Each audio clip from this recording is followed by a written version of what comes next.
foster care, where I was like put from home to home because of family issues and stuff. Um, I would say that's probably like where it all started at. Um, um, I was in foster care for about a year. I was going to church, but it was very on and off. I was in one home where we were. The father there was actually a preacher, and so that's really where it all took off from, honestly. And I was in that home for about, I'd say 8 months, and then I had to go to a different one. That new home that I went to, they weren't very Christian. They were atheists there, and so they didn't really have faith in God and like how He works and stuff. So I wasn't really able to go to church there because of how young I was. I didn't really have a way, and plus my family, my real family, was just going through a lot, and so I wasn't able to get in touch with them to go with them at all. But whenever I had turned 16, I was placed with my father, and I believe that's like where my life had changed. I'd done a complete 180, like in a bad way though. That's like whenever I had found drugs and I got really heavy on drugs, just making very, very poor decisions with my life, and that went on for about a year. I've been involved. I was involved in sports all my life, but whenever that hit, and whenever I had found drugs and started getting around the wrong people, I believe that's like where it all changed. I didn't really see no hope. I quit all the sports that I was playing. I got kicked out of my father's house, and I was put into.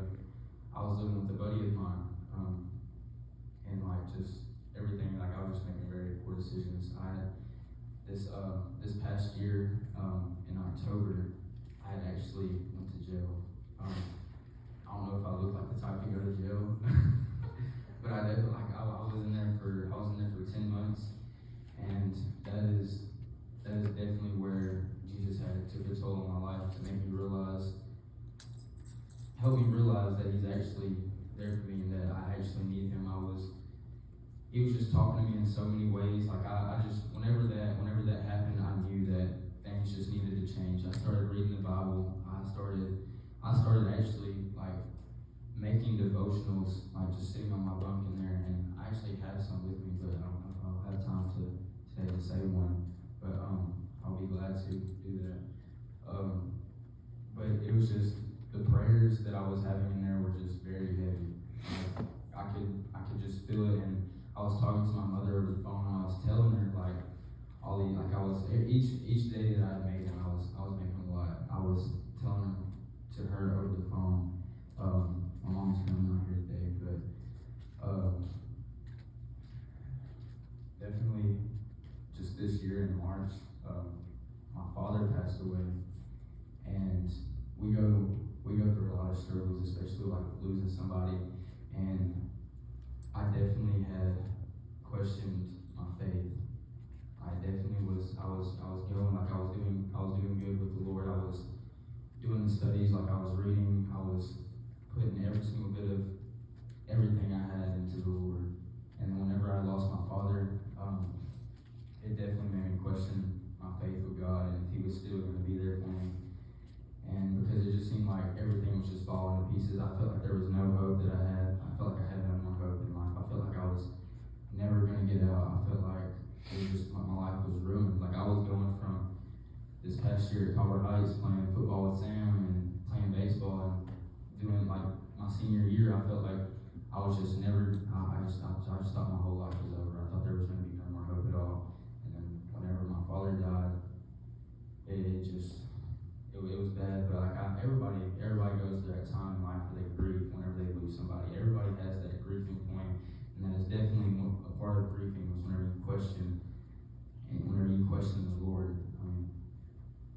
But I eventually I looked over it, and I began to get back on track with Him. And I mean I still struggle to this day. I still struggle with the Lord to this day. I don't pray every single day. There will be times where I stop and I just have to pray to Him. Like, and it'll get deep. I'll pray pretty deep because I know I just haven't talked to Him in a while, and I just have to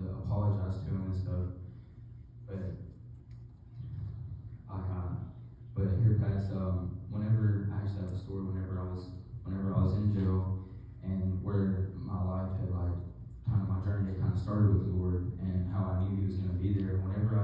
Actually the second day I was in there, I was in a juvenile facility because I was only 17. I was in a juvenile facility, and whenever you go in there, you can only, like the first 2 days, you have to sit in a cell, like by yourself. You can't be in population with others. But actually, with the church that I currently go to, Free Spirit, the pastor there, Harold Tisdale, he comes there and preaches every other Thursday. And the day that I was actually in there, that night that I was in there, he came and he preached to everybody, but I could only watch for myself, and I was like, man, I want to be out there. Like, I haven't been talking to the Lord. Like, I've been struggling. Like, I was partying every weekend.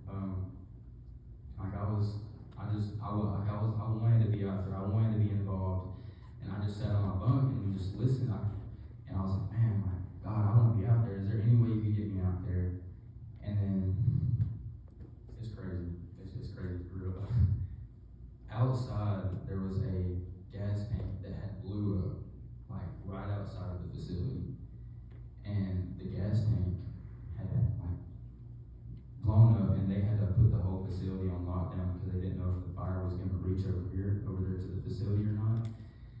And so instead of God putting me out there, God had brought that pastor to me. That pastor, whenever they put everybody on lockdown, that pastor went to door to door to door. It didn't matter if you were on lockdown or if you were in population and had to go on lockdown from the explosion, but he went from door to door, and I was the first door that he came to. 5 minutes after me praying for him to please put me out there to like be involved in what was going on, he had brought that pastor to me, and I like as soon as that man hit my door to talk to me, like I instantly fell to my knees and just like it just all let loose. And I knew right then and there that God was with me, and I knew from that point on that my journey with the Lord had finally started, and I knew that good was to come, and it did. Like I got out, and right now I work construction and landscaping. I was just able to get a motorcycle, and so I have a car now.